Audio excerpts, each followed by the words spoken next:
Hi all, welcome to my vlog. ఈరోజు మనం veg pulao ఎలా చేయాలో నేర్చుకుందాం. దానికి కావాల్సిన ఇంగ్రీడియంట్స్ అయితే అక్కడ స్టేట్ చేసా. సో ఫస్ట్గా బిర్యానీ తాలింపుకి మనకు కావాల్సింది ఆనియన్, బీట్రూట్, క్యారెట్, పచ్చిమిరపకాయలు, పొటాటో, ఇంకా మిల్ మేకర్. ఇవన్నీ కలిపి మనం పోపులో అయితే వేసుకుంటున్నాం. సో ఫస్ట్గా ఆనియన్ వేసుకొని దాని తర్వాత ఒకదానికొకటి వేసుకోవాలి. సో ఫస్ట్ అయితే ఒక కడాయి పెట్టేసుకుందాం. దానిలో మనం 4 to 5 టేబుల్ స్పూన్స్ ఆఫ్ నెయ్యి వేసుకున్నాక ఆ నెయ్యి చాలేదంటే మీరు 1 to 2 టేబుల్ స్పూన్స్ వరకు ఆయిల్ కూడా వేసుకోవచ్చు. నాకైతే ఈ నెయ్యి సరిపోయింది. సో ఫస్ట్గా ఆనియన్స్ అయితే వేపేసుకొని ఆనియన్స్ గోల్డెన్ బ్రౌన్ కలర్ వచ్చిన తర్వాత కొంచెం సైడ్కి తీసుకొని ఆ పక్కన నెయ్యి అంతా తేలుతుంది కదా, అక్కడ పోపు సామాన్లు అయితే వేసేస్తున్నాం. మసాలా సామాన్లు ఏంటంటే చెక్క, బిర్యానీ ఆకు, లవంగం, పువ్వు, యాలకులు. ముందు ఇంగ్రీడియంట్స్లో నేను లిస్ట్ చేశాను ఎన్నెన్ని కావాలో అన్ని వేసుకుంటే చాలు. ఇవి ఫ్రై అయ్యేలోపు మనమైతే బియ్యం కొలత తీసేసుకుందాం. నేనైతే ఆ గ్లాస్తో 5 గ్లాసెస్ వేసుకున్నాను.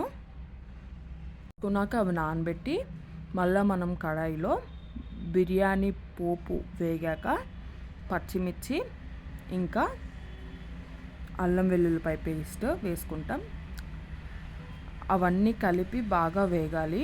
ఆనియన్స్ ఇంకొంచెం బ్రౌన్ కలర్ రావాలి బిర్యానీకి. సో ఇవన్నీ కలిపి వేగాక ముందుగా కట్ చేసి పెట్టుకున్న వెజిటబుల్స్ క్యారెట్, బీట్రూట్, పొటాటో ఇవైతే వేసేసుకుంటాం. చూడండి, 1 by 1 వేసుకోండి. క్యారెట్, బీట్రూట్ ఇంకా పొటాటో వేసుకున్నాక బాగా కలపాలి. ఇవి ఎప్పుడైతే బాగా మగ్గుతాయో అప్పుడే నానబెట్టిన మిల్ మేకర్ని చాలా గట్టిగా పిండి వాటర్ అంతా దిగాక మనం బిర్యానీ పోపులోకి వేసుకున్నాక బాగా కలుపుకుంటామండి. కలుపుకొని వాటర్ కొలత అయితే తీసేసుకొని వేసేసుకుందాం. సో నేనైతే 1:1.5 గ్లాస్ వేసాను. ఆ బియ్యంకి అయితే సరిపోతుంది. మీకు సరిపోదు అంటే ఇంకొంచెం 2 గ్లాసెస్ 1:2 గ్లాసెస్ అయినా వేసుకోవచ్చు. వేసుకొని సాల్ట్ అయితే నేను 2 టీ స్పూన్స్ వేసేసుకున్నానండి. 2 టీ స్పూన్స్ వేసేసుకున్నాక బాగా వాటర్ కాగినంత వరకు మరగనివ్వాలి. వాటర్ కాగిన తర్వాత రైస్ అయితే పెట్టుకొని వేసేసుకోవాలి. మనకు రైస్ అయితే ఉడికిపోతుందండి మూత పెట్టేస్తే. సో మనకైతే పులావ్ రెడీ అయిపోయింది. చూడండి ఎంత మెత్తగా ఉందో, మెత్తకు అలా అయిపోవాలి. టేస్ట్ అయితే చాలా బాగుందండి, స్మెల్ బాగా వస్తుంది.